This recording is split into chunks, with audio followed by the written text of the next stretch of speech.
कल एक video post किया था तो कुछ लोग बोल रहे थे कि सनी भाई आप मोटिवेशन करना भूल गए क्या। पहले तो आप बहुत सारी मोटिवेशन वीडियोस डाला करते थे और अब आप क्या मोटिवेशन वीडियोस नहीं डालोगे।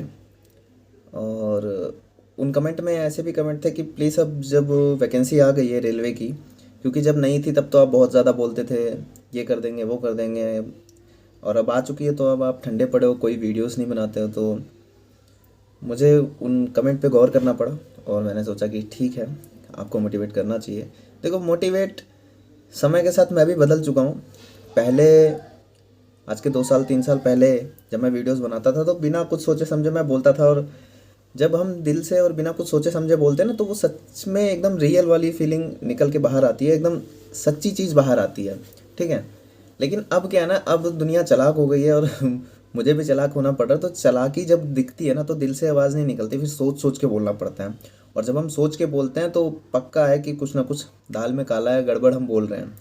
तो अभी दिल से बोलने वाली जो चीज़ है ना वो मेरे मतलब अंदर से अभी थोड़ा सा ख़त्म हो चुकी है। लेकिन अगर आप लोग ऐसे कमेंट करोगे तो वो दिल फिर से जग जाएगा और आपके लिए वीडियोस ज़रूर बनाएगा। फ़िलहाल इस वीडियो में मैं आपको कुछ चीज़ें सजेस्ट करना चाहता हूँ। वो चीज़ें ये हैं कि वर्तमान परिवेश में जो यूट्यूब है या पेड कोर्सेस हैं, इन सब को लेके आपकी अवधारणा जो है, अवधारणा मतलब आप जो तैयारी कर रहे हैं, अब आपके सामने वैकेंसी आ गई है। देखिए, कमेंट आप करते हैं जब वैकेंसी नहीं आई होती, तब आप क्या कमेंट करते हैं कि भैया जल्दी बताओ वैकेंसी कब आएगी, मेरी उम्र निकली जा रही है, जल्दी बताओ वैकेंसी कब आएगी। और मैंने हमेशा कमेंट का जवाब यही दिया है कि अगर आपकी तैयारी अच्छी नहीं होगी तो वैकेंसी आने का भी कोई फ़ायदा नहीं है। आज वैकेंसी आ चुकी है, अब ये आपके ऊपर है कि आपकी तैयारी कैसी है।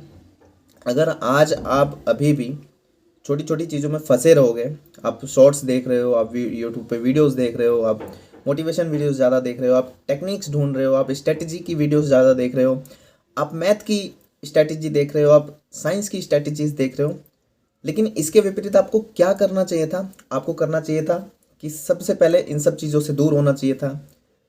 उसके बाद आपको खुद की अपनी एक स्ट्रैटेजी बनानी चाहिए। अब खुद की अपनी स्ट्रैटेजी आप कैसे बना सकते हो? खुद की अपनी स्ट्रैटेजी इंसान तभी बना सकता है जब वो खुद से थोड़ा बहुत फुलफिल हो। फुलफिल का मतलब कि उसको खुद से थोड़ा सा ज्ञान हो। अब हमें खुद से ही कुछ नहीं पता तो मैं कैसे स्ट्रैटेजी बना सकता हूँ? तो खुद से हमें कैसे पता चलेगा? खुद से पता करने के लिए क्या हम यूट्यूब का ही सहारा ले? नहीं। खुद से हमें पता चलेगा प्रीवियस ईयर, यानी कि जिस भी एग्ज़ाम की आप तैयारी कर रहे हो, जैसे आप लोको पायलट की तैयारी कर रहे हो, आप टेक्नीशियन की तैयारी कर रहे हो, तो आप मार्केट से पुरानी, क्योंकि बहुत लंबे समय तक पेपर चला था रेलवे एएलपीओ टेक्नीशियन का, आप मार्केट से जाइए, किताबें लेके आइए, उसके अंदर सारे क्वेश्चन पेपर मिलेंगे। उन क्वेश्चन पेपर को देखिए। आप ये मत डरिए मत कि मैंने तो कभी टेक्निकल देखा ही नहीं है, मैंने तो कभी मैथ पढ़ा ही नहीं है, मैंने तो कभी साइंस देखा ही नहीं है। कोई बात नहीं भाई, पेपर लाइए, उस पेपर को खोलिए, उस बुक को खोलिए, उस क्वेश्चन पेपर वाली बुक को खोलिए, उसमें देखिए कितने नंबर ऑफ क्वेश्चन आते हैं। इसके लिए आप यूट्यूब पे बार बार दौड़ के मत जाइए कि कितने क्वेश्चन आते हैं फटाफट घुस गए, कितने मैथ के आते हैं फटाफट घुस गए यूट्यूब पे। नहीं, आप उस बुक को लाइए, बुक को खोलिए, बुक में देखिए, एनालाइज कीजिए, देखिए अपने आप से कि क्या आपसे बन रहा है। देखिए, समझिए कि कितने क्वेश्चन मैथ के आ रहे हैं, कितने साइंस के आ रहे हैं, ये कैसे हो रहा है, कितने चैप्टर से कौन कौन से क्वेश्चन आ रहे हैं। खुद से अपने विषय का, अपनी जिस भी नौकरी को आप करना चाहते हैं उस नौकरी का आपको साइंटिस्ट बनना है। साइंटिस्ट मतलब आपको रिसर्च करना है, रिसर्च पेपर तैयार करना है। सरकारी नौकरी आपको भी पता है कि बहुत महंगी है, बहुत बड़ी चीज़ है, तो आपको खुद से रिसर्च करना पड़ेगा, समझे। और जिस दिन आप ये रिसर्च करना शुरू करोगे, समझ लेना कि आप सच में आपने तैयारी शुरू कर दी है। तैयारी तब से शुरू नहीं होती है जब से वैकेंसी आ गई, जब से आप यूट्यूब पे स्ट्रेटेजीज वीडियोस देख रहे हो, आप मैथ की वीडियोस देख रहे हो, आप रीजनिंग की वीडियोस देख रहे हो। नहीं, तैयारी तब से शुरू होती है जब आप खुद से कॉपी और पेन से लिखना शुरू करते हो। लिखते कैसे हो? अपने दिमाग से, अपने दिल से निकली हुई चीज़ों को लिखना शुरू करते हो। और दिमाग और दिल के अंदर वो चीज़ें होनी चाहिए जो आपकी सरकारी नौकरी के एग्ज़ाम में प्रश्न बनने वाले हैं, प्रश्न आए हुए हैं, आपके जो सिलेबस है उसके रिगार्डिंग जो भी चीज़ आपके दिल और दिमाग से निकल रही है और आप उसको लिख रहे हो, तब से आपकी तैयारी शुरू होती है।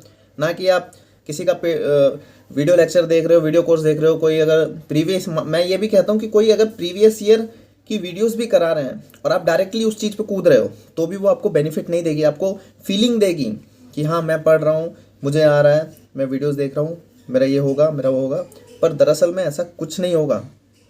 वैकेंसी मैं मानता हूँ बहुत कम है, लेकिन इतनी कम नहीं है कि आपकी नौकरी नहीं लगे। जो बंदा मेहनत करेगा उसकी तो ज़रूर लगेगी भाई, उसका तो सिलेक्शन पक्का है। अब आप खुद सोचिए कि 2018 से अभी तक जो इंसान उस टाइम थोड़े बहुत नंबरों से पीछे रहा होगा, वो क्या अभी बैठा होगा? वो कितनी रफ्तार में दौड़ रहा होगा। अब ये भी मत सोचो कि हम हार जाएंगे, हम आज से शुरू करें, नहीं। इसका सिलेबस कोई इतना बड़ा नहीं है, इतना वास्ट नहीं है। अगर आप अच्छे से धैर्य रख के शुरू करेंगे तो आप कर सकते हैं। आखिर करेगा कौन? आप ही करोगे। आपको नौकरी करनी है तो आप ही करोगे ना। तो इसलिए अपने समय को इधर उधर मत भटकाने दो, ठीक है। एग्ज़ाम जल्दी हो जाएगा, एग्ज़ाम लेट हो जाएगा, एग्ज़ाम में 2 साल लगेगा, किसी के ऊपर विश्वास मत करो। एग्ज़ाम जो बोला है, जो रेलवे बोल रहा है वो करेगा। आपको अपने स्तर पे अपनी तैयारी करके रखनी है, दूसरे के ऊपर निर्भर नहीं होना है, ठीक है। जब आप अपने दिमाग को, अपने सिलेबस को, अपनी पढ़ाई को किसी दूसरे के ऊपर निर्भर कर डाल देते हो ना, कि वो सर करा रहा है और वो मैं लिखे जा रहा हूँ, वो मैं लिखे जा रहा हूँ, वो मैं लिखे जा रहा हूँ, तो फिर आपको ये धोखा देने वाली चीज़ है। जब आपके दिमाग में पूरा सिलेबस फिगर आउट होने शुरू हो जाता है, जब आपके दिमाग में पूरे के पूरे मैथ में जितने चैप्टर आ रहे हैं वो फिगर आउट होने शुरू हो जाते हैं, जब आपके दिमाग में पूरे के पूरे साइंस के सारे चैप्टर फिगर आउट होने शुरू हो जाते हैं, तब आप समझ लेना कि आपका सिलेक्शन होने वाला है, ठीक है। तो आज की वीडियो देखने के बाद आपको थोड़ा बहुत एनर्जी मिला होगा। अब आप शुरू क्या कर सकते हैं? सबसे पहले मैं बहुत पहले से बताता हूँ। आप एक लाइए ऐसा 5 रुपये वाला चार्ट, ठीक है। 5 रुपये का आता है, लाइए। पेज, कॉपी का पेज मत फाड़िए, लाइए, ठीक है।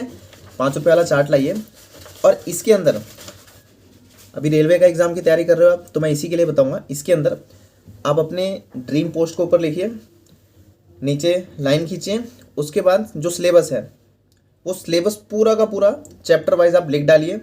और इस सिलेबस को यूट्यूब पे मत जाइए, फिर मैं बोल रहा हूँ दौड़ के यूट्यूब पे मत पहुँच जाइए कि यूट्यूब पे देख लिया, नहीं। इस सिलेबस को आपको कैसे लिखना है, प्रीवियस ईयर की क्वेश्चन बैंक को उठा के लाइए, उसमें से आपको फिगर आउट करना है। मेहनत लगेगी, 24 घंटा, 48 घंटा, 72 घंटा लग सकता है आपको पूरा का पूरा रिसर्च करने में, यानी कि 2 से 3 दिन, लेकिन कीजिए, रिसर्च कीजिए और एक एक चैप्टर। अब आपको ये तो नहीं डाउट होना चाहिए कि ये क्वेश्चन साइंस का है, ये क्वेश्चन साइंस के अंदर बायोलॉजी का है, ये क्वेश्चन साइंस के अंदर बायोलॉजी का नहीं है, केमिस्ट्री का है। इतना तो नॉलेज होना चाहिए, ठीक है, कि कौन सा क्वेश्चन कौन से विषय का है, कौन से चैप्टर का है, ये पता होना चाहिए। अब आपको ऐसे रिसर्च कर लेना है। इस रिसर्च को करने के बाद आपको इस 5 रुपये वाले पेपर पे अच्छे से लिखना है। अब ऐसा भी नहीं है कि पूरी रामायण गाथा लिख दी, ये आया था, ये आया था, ये था, नहीं।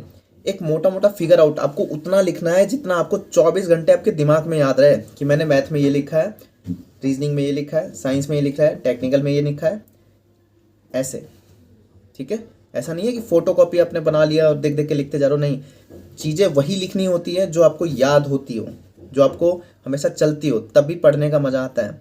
जब आप किसी वीडियो लेक्चर को देखते हो, मैं एक चीज़ और समझाता हूँ। मान लो आप पॉलिटी का कोई लेक्चर देख रहे हो, ठीक है। अब आप वीडियो चला दिया आपने यूट्यूब पे या पेड कोर्स का, अब आपने पेन ले लिया, कॉपी ले ली और लिखना शुरू कर रहे हो। सर बोल रहे हैं, 2-4 लाइन बोली, आपने स्टॉप किया, फिर लिख लिया। सर ने 2-4 लाइन बोली, फिर लिख लिया। आप इस तरीके से लिख के आप क्या जंग जीत लोगे? क्या आपको पता है जो आप लिख रहे हो ये सारी की सारी चीज़ें आपको याद ही नहीं होने वाली, कभी नहीं याद होने वाली। क्यों? क्योंकि आप फोटो कॉपी कर रहे हो। इसकी बजाय आप सर के लेक्चर को देखो, पूरा लेक्चर देखो, लिखो मत। अच्छे से देख लिया, लेक्चर बंद हो गया, अब आपने पेन उठाया और अब आपको जितना याद है वो लिखना शुरू कर दिया। भले उस पूरे 1 घंटे के लेक्चर में आपको केवल 3 से 4 पॉइंट याद हुए, 3 से 4 नाम याद हुए, आप वही लिखो। और फिर ये रियलिटी है, आप देखो कि यार मैंने 1 घंटा देखा और मुझे केवल ये याद हुआ, तो बस यही रियलिटी है। अपने आप को बेवकूफ़ बना रहे हो अगर आप वीडियो देख के पढ़ रहे हो और आपको केवल ये लग रहा है कि मैं पूरा का पूरा 1 घंटे का लेक्चर मेरा ख़त्म हो गया, जो भी पढ़ाया गया उस 1 घंटे में आपको पूरा आ गया, नहीं। आप पढ़िए वीडियो से, आप लिखिए कॉपी पे और उसके बाद देखिए कि आपको कितना आता है। तो जितना आता है आपको उतना ही आता है, उसको आपको बढ़ाना पड़ेगा। 1-1 घंटे के लेक्चर में आप 10 मिनट का देख लिया, आपने स्टॉप कर लिया, अब 10 मिनट में क्या बताया उसको अपनी थिंकिंग के अनुसार अपनी लैंग्वेज में लिखिए, ताकि वो आपको याद हो। जब आप एग्ज़ाम देने जाएँ, सेंटर में जाएँ, तो आपके अंदर से चीज़ें निकलें, ना कि टीचर के अंदर से निकलें, समझे। तो फाइनली आज काफ़ी दिन बाद मैंने उस कमेंट का जवाब के ऊपर ये वीडियो बनाया है। तो आप लोग पढ़ना शुरू कीजिए, चार्ट लेके आइए, उसमें सारी चीज़ें अपनी डिटेल लिखिए, रिसर्च कीजिए और चिपका दीजिए। क्योंकि जब आपका लक्ष्य सामने होता है तो आप भटकते नहीं हो। अगर आप लक्ष्य अपने दिमाग में रखते हो तो रोज़ रोज़ आपका लक्ष्य चेंज होता रहेगा। कभी आपको लगेगा मैथ पे मेहनत करनी चाहिए, कभी आपको लगेगा इन सर को फॉलो करना चाहिए, कभी आपको लगेगा इन सर का कोर्स ही ले लेता हूँ तो अच्छा हो जाएगा, नहीं, अपने लक्ष्य को सामने लिखिए। ठीक है, तो आई होप पढ़ रहे होगे, मेहनत से पढ़ो और सिलेक्शन सबका होगा। जय हिंद। और चैनल को थोड़ा सपोर्ट करो यार, थोड़ा सब्सक्राइब करवाओ किसी से, क्योंकि बहुत डाउन हो गया। और लाइक वाइक करो और अच्छे अच्छे कमेंट करो। और अगर आपको कोई भी सवाल हो, कोई भी प्रॉब्लम हो तो नीचे आप कमेंट कर सकते हो। ठीक है, बाय बाय।